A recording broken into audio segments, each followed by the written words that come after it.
Of course, security issues taking their toll on the IPL, and security concerns are perhaps topmost in the minds of most working women in the capital. The Delhi police today claim to have cracked the murders of two young women, both killed while returning from work in the early hours of the morning.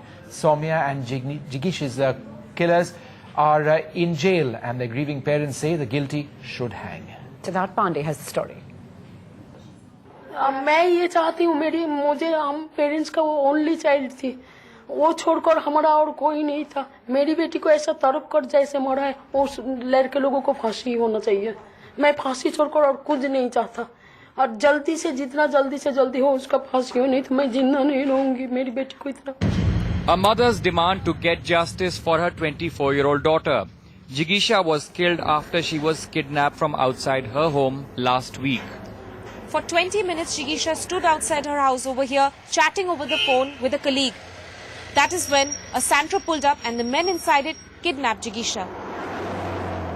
They may have got some help.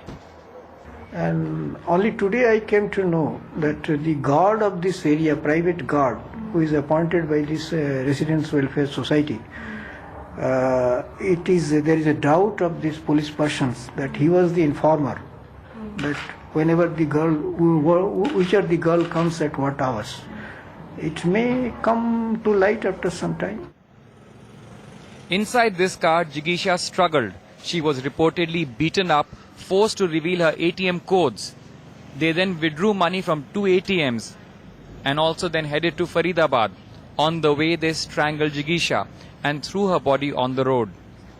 Hours later, as soon as shops opened, the alleged killers bought Reebok shoes and an LCD with Jigisha's money. The police tracked down the 4 men, known criminals who have a history of carjacking, young men between ages of 25 to 30. Ravi Kapoor, Amit Shukla, Baljit and Ajay Kumar were identified through CCTV footage at the Sarojini Nagar market where they shopped. Ironically, it took Jigisha's death to solve the murder of Soumya. The arrested men, the police claim, confessed to the killing of Soumya Vishwanathan. The police have since then recovered the gun used to kill the young TV producer. But what is scary is the other material recovered. Fake press ID cards, police uniforms and revolvers were found with them. They are dragon rides, they are all sort of implements to burgle cars and to burst into houses. So that gang which was well organized to commit crimes. Soumya was shot dead in a car in September, just a few kilometers from where Jigisha was kidnapped. She too was killed in an attempted robbery. The killers apparently tried to overtake and stop her car. When she didn't do so, they got angry. Completely drunk, they first hit her car and then shot her. Nothing was stolen, however, from Soumya. For her parents, finally, some sense of closure.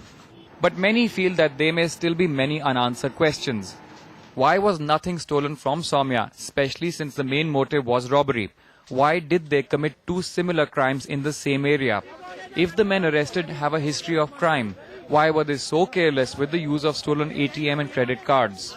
With Tonima Biswas and Poonam Agarwal, Siddharth Pandey for NDTV.